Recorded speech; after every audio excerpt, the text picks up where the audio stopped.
Hey everyone, welcome to Behind the Scenes with the Manly Pinterest Tips Show. Now, I first met Jeff C. through our exchanges on Google Plus in 2013. And we immediately identified a number of levels, our interest in Star Wars, our appreciation for excellent facial hair, That's and our right. passion for exploring social media. Now, since then, Jeff has gone on to launch two HOA series, a podcast, a video podcast, a new website, an incredible brand, and a thriving Pinterest community and following. In short, Jeff has become the embodiment of manly Pinterest pinning. And we're here today to get a backstage pass to how Jeff got started and how he managed to put so many moving parts into planned motion. So please welcome Jeff C. Hey, Jeff. Hey, Mike, thanks for having me on. This is awesome. I appreciate you interviewing me for the behind-the-scenes look of the show. Yeah, my pleasure, my pleasure. So now, give us a little more background, if you don't mind, on how you got into Pinterest and, why you chose Pinterest tips. Well, first started, I was, a couple years ago, I had a company here called His Design where I kind of locally do internet marketing and digital stuff, commercials and all that kind of stuff. But I decided I better start doing what I've been telling my clients to do and really figure out the social media thing. So I really put some effort into social media, got onto Google Plus, really was able to engage there with you. First, I think as soon as I got on there, we started kind of connecting, and I was reading your posts and stuff. And one day I was trying to get into blogging more and started doing a blog, and I wrote just a Google Plus post called Manly Pinterest Tip Number 1, and it was about sharing a secret board with your daughter. And it really did well. And I was like, wow, this is really crazy. And earlier I had started kind of diving into Pinterest because I was driving back from a long road trip, and I heard Cynthia Sanchez on Michael Stelzner's podcast talk about this Pinterest thing. And so I got on it, was playing with it, and then did that secret board with my daughter, and then wrote about it. And people loved it. And so I did, I think I did up to 5 of those Manly Pinterest Tips posts.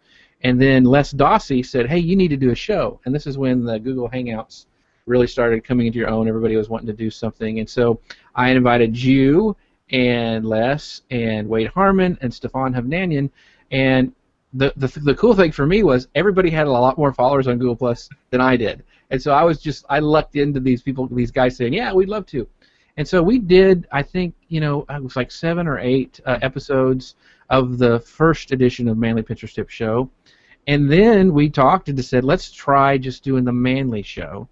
And so we could talk about other things in Pinterest, and we did probably the same amount, 5 to 8. We were doing it, I think, twice a month is our schedule that we did when we were doing those shows, and that was great. And then some people said, hey, we like the Manly Pinterest tip things. Why don't you bring that back? And so I said, okay.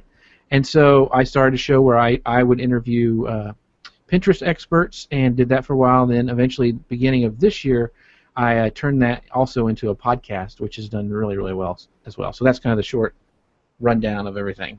Yeah, and it's been fantastic. Actually, being part, I feel like I've been part of this journey. Yeah, you have been. You were like from the very beginning. So tell me a little bit more about when you made that transition from the group show that we were doing to kind of going off on your own. So we kind of went from Genesis to Phil Collins here, where you're doing your own thing, and you actually took the brand, I think, to a whole nother level with the website and the branding and the audio and everything. Well, I think it was mainly because I really wanted, and I was really nervous when I first started Manly Pinterest Tips because I thought women would be upset because a lot of them, that was their network on, and it was I saw it as a way, for me, it was a way to stand out because there's tons of social media experts, and I do all of them. I mean, I love Pinterest. I do Facebook. Advertising is huge for a lot of my clients, and so I'm in all of them. But I would be competing in places like with Jay Bear and these other big ones, and I knew I couldn't stand out there. So I said, Pinterest. I like Pinterest. I see a huge opportunity there because it does drive a lot of traffic. And people don't know that, and I could teach, and also I decided to, when I started the show, to grow a beard because I was like, okay, I'm going to do kind of a personal branding kind of experiment, and I said I'll try it for a year. A good beard takes about a year to do, and if it doesn't work, I can always shave it off, And my wife was cool with it. So, when I was doing that, I decided I'm going to pivot, and it was a tough decision to pivot kind of my business and spend time on that. And the reason I went from the group show is because I knew from talking to you guys, and I kind of polled you guys, I knew you guys couldn't do a weekly show. I knew that just wasn't in something you guys could do. And because I thought I wanted, the long term, I wanted to do a podcast, and I needed those to hit every week. And so that's kind of the main reason I went into the going back and launching it as a one-man show interviewing an expert. That's great. So now, and you mentioned podcasts, which is great because I want to know, and I know people listening want to know, what's kind of your process? Because you said you've got a podcast and yet you're doing HOAs, and I've probably blogged about it, but kind of help us understand, how you go about deciding what you're going to do in a show, who you're going to invite, and turning that into a successful podcast series. Right.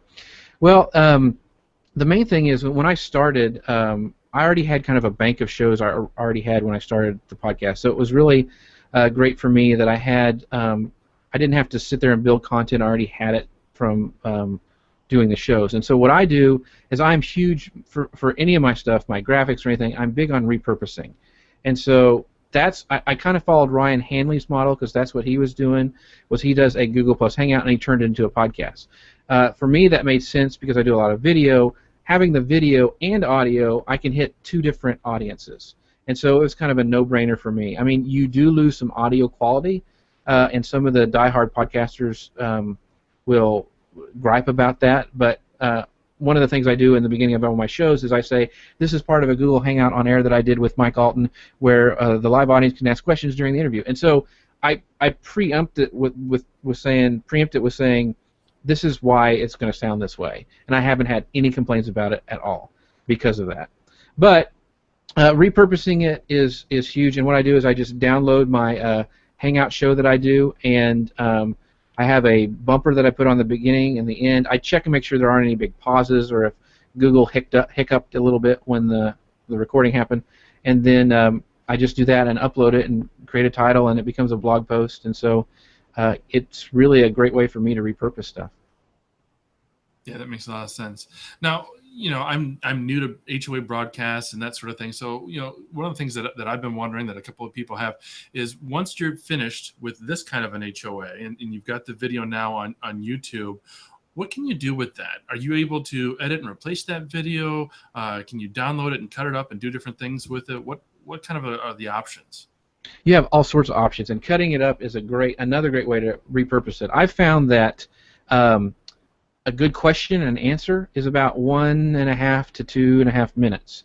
And that's a perfect link for some YouTube videos, because people like the short form content. And so you can actually take those down, cut them up, and have a whole other video series for people who want to watch things slow. I don't do it as much as I need to. It's just because of the bandwidth right now. But one thing I do is when I have a VA kind of go through and take care of my show notes. They watch it and they pull out the questions that I ask, and also what they do for me, which is great, is they pull out quotes that they think are highlighted. So if we did something and you said, Hootsuite is one of the best ways to boost your content across all social media. Well, they would capture that quote, but they'd give me a timestamp with it too, so I could go back to that video and I could chop it up. And if it's short enough, it's great for Instagram because Instagram is 15 seconds, and so a little quote like that can work great on Instagram. So thinking about how you can repurpose stuff from the very beginning is very key. And we had talked about this as well. When I had my intros and outros and some calls to actions professionally done for my podcast, is I went ahead and paid extra to get what's called a dry version, which means there's no effects with it. It's just the guy in his booming voice going, manlypintertips.com, because I knew I could use that for videos later, and it would be hard to edit with all the sound effects and the music bed in between all that. So getting that lets me to do all these different intros and little bits of video and stuff. In fact, if you go to my Twitter profile, what's pinned there is one that I've created using those dry videos. And so it's telling them, this might make your voice a little deeper if you go give me a review on iTunes, which is a kind of a funny thing, but people love it. But that's because I was able to repurpose that intro. Yeah, I remember you giving me some of those samples and listening to them were pretty right. Yeah, see, and that's the great thing about collaborating, and that's the other thing I would say when you're putting together a product or a podcast, is the importance of collaboration. Because I sent that to you and said, does this work? What do you think? And I sent it to some other people. I mean, my logo came about, which I get a lot of comments on, from asking. The first one I did was like a horrid, like choking a Smurf blue kind of thing. It was horrible. And somebody said, no, try red. And I did, and that's what works, and that's what a lot of people notice, especially on iTunes when they see my podcast symbol. Yeah, it definitely stands out. That's no doubt. And you know, speaking of branding, you know, tell us a little bit about your background. Oh, my background back there. Oh, yeah. It's like my background in branding.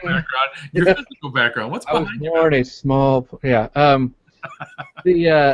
The background, you know, if you watch some of the earlier HOAs and even the early Manly Picture Stiff show, I didn't have that. It was just my office, and I was watching YouTube shows. And one thing I'm always trying, what can I do to stand out?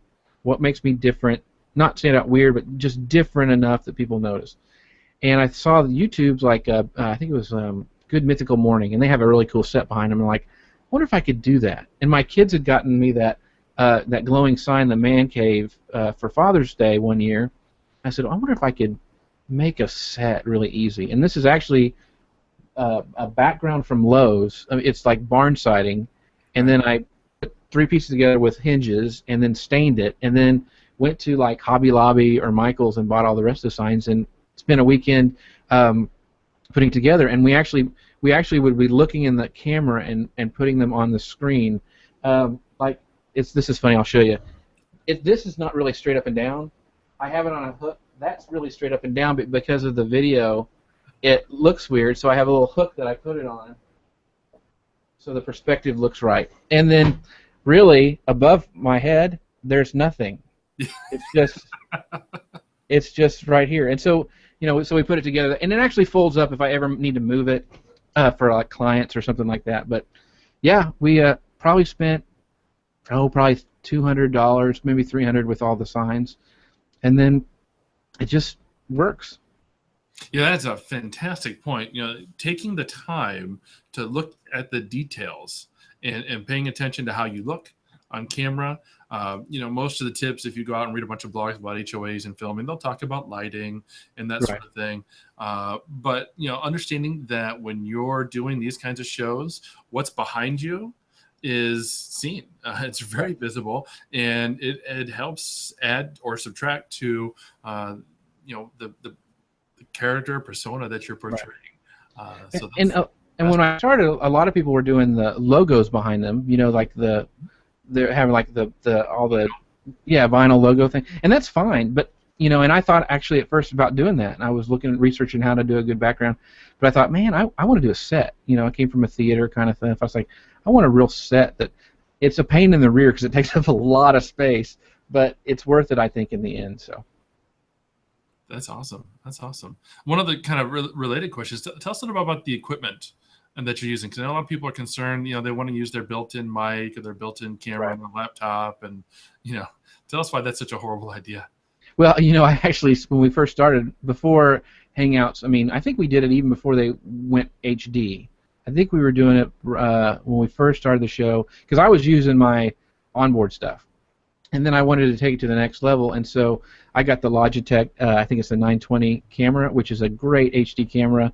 We've actually taken it, when we did our cooking show that one time, I had it where it was, one was on the grill and the other one was on my face, and so, and then I'd say before even you get a good camera, because a lot of the stuff on your iMacs or your book, the camera on there is good enough to use, but the audio is really important. People will forgive bad video, but audio they won't. And so this is a Yeti blue microphone, and this is the Pro version, which is black, that lets me plug in professional XLR mics to a little soundboard that I have. It's nothing special. The regular USB Yeti mic is great as well, and so and it's just on a little pivot stand that I can pivot out of the way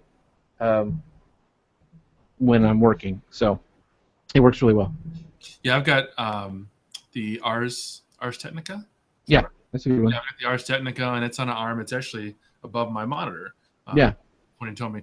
But one of the things that came with it that I still don't understand what it's for, and you've got one, it's that shock thing. This thing? No, Or not the pop filter. The oh, actual this right thing here? that the microphone goes in, the shock ring. What is that for exactly? It's so when you if you bump it or move it, the mic is on it, so it doesn't you don't hear a pop from somebody banging it. You can actually move it, and it doesn't.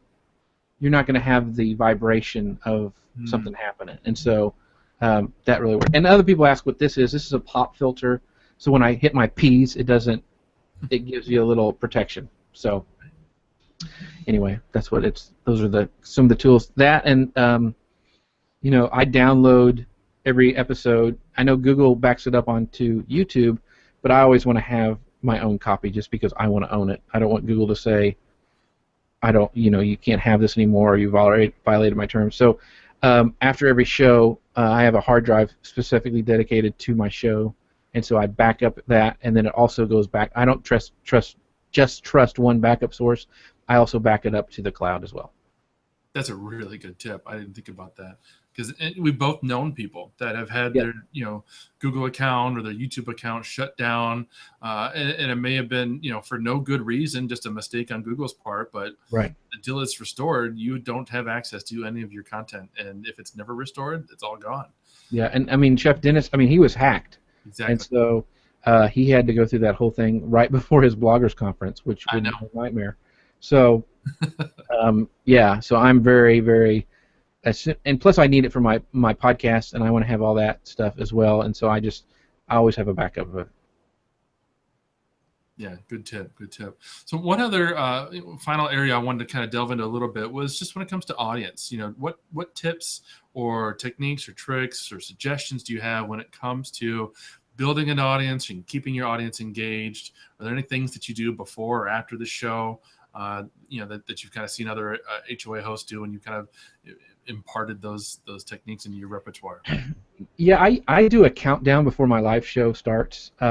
I have it set up with Hootsuite actually on Twitter. I usually say, hey, there's a show coming up like the day before, but then in the morning of the show, I have it scheduled, hey, there's a live show today. And mine are usually at 2 p.m. Central. I say, show's coming up with Mike Alton. At 2 p.m. Central, we'll be talking about, Hootsuite or whatever.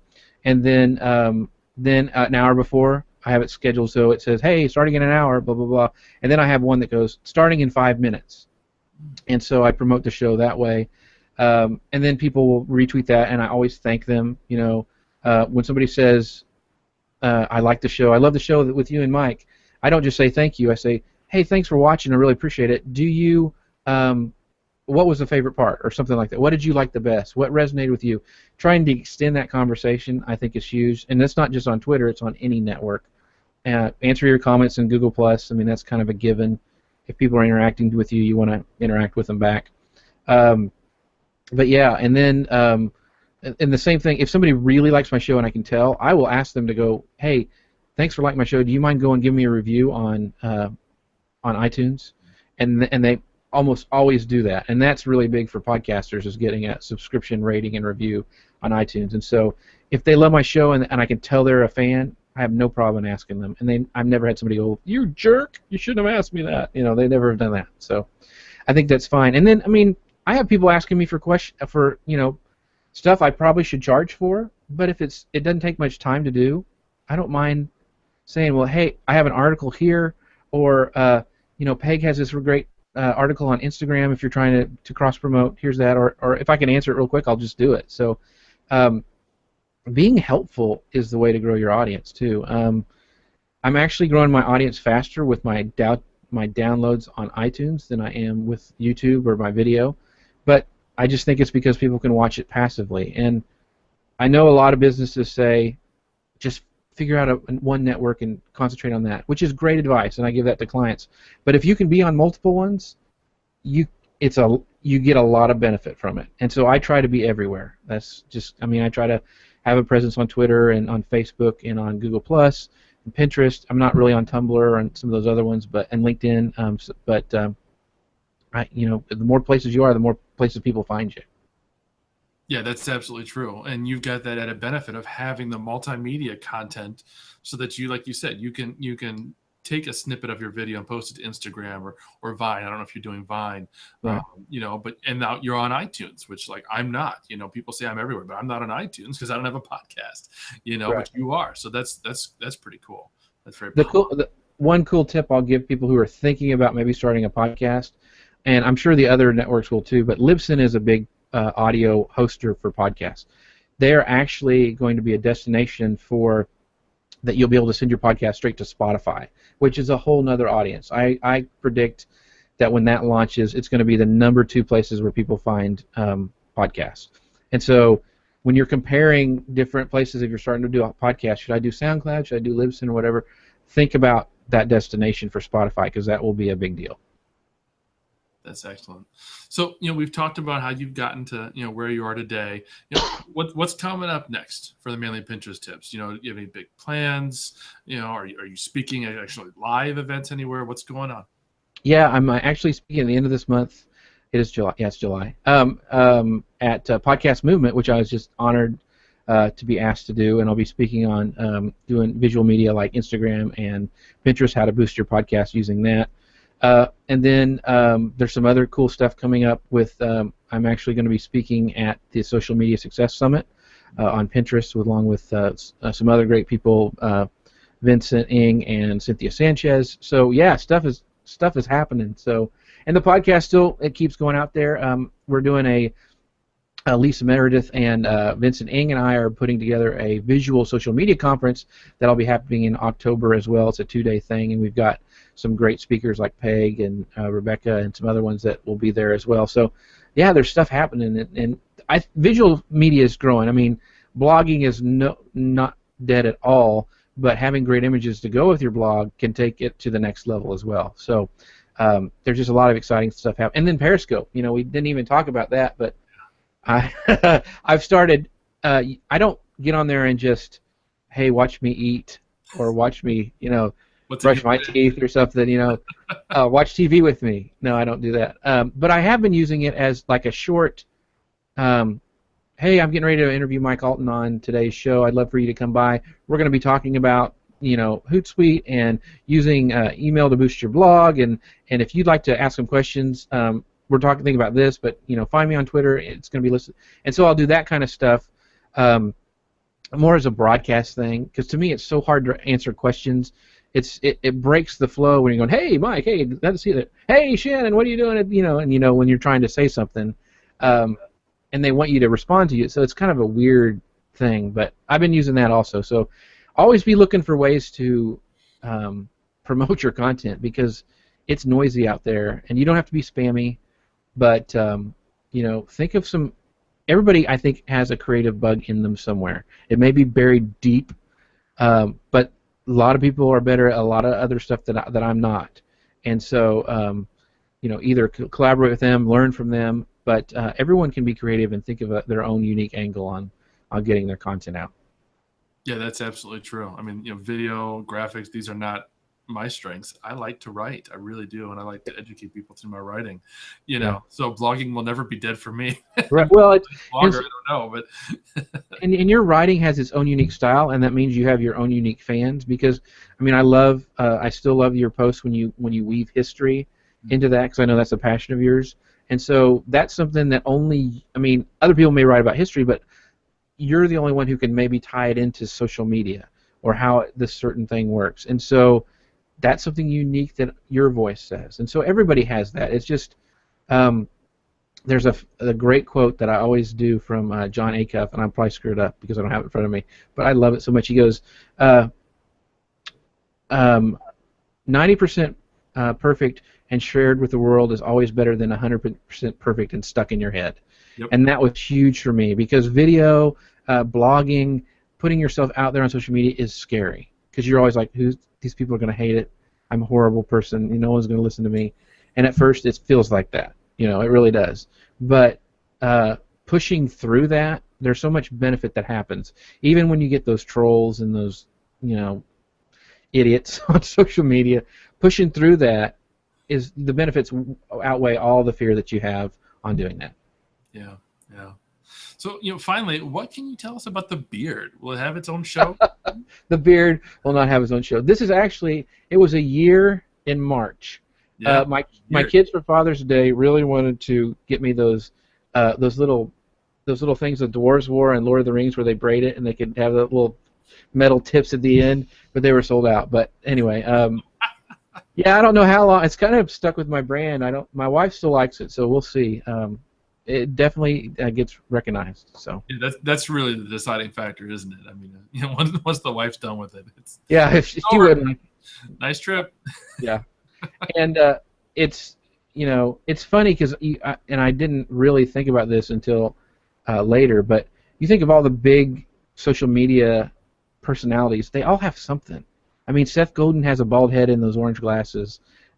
Jay Bear wears the crazy suits. They all have some little thing to them, and so I just thought that was interesting. I'm like, well, now I got a beard, so we'll see who copies me now. No, I need something. I need something different. No, you got the goatee. You're there. I've got a bit of a beard and a bald head, so I didn't realize how gray it would be. That would, but so does Gandalf, so that's cool. Yeah. So for those of you watching, I put a link to manlypinteresttips.com in the comments. But Jeff, tell us where else people can go to find you. How do they get you on iTunes? How's that work? Yeah, the best place to find me is at manlypinteresttips.com. And then I'm on all the platforms, Facebook, Google+. I really love engaging here. And iTunes, you can just search for Manly Pinterest Tips. I have a video. I haven't updated for a while, but there are some great little video show that I did called Manly Mondays that's still on there. And then the show that comes out weekly is Manly Pinterest Tips, and it's there as well because we're always adding testosterone one pin at a time. That you are. So I want to thank you, Jeff, and I want to thank everyone who's been watching, whether they're watching now live or in a replay. And I hope that if you're watching this before Monday, you'll have a chance to tune in Monday afternoon when I'm going to be interviewing Guy Kawasaki, Mia Voss, and Kenneth Menes Sr. about entrepreneurship. So until then, have a great 4th of July weekend, and thanks for tuning in.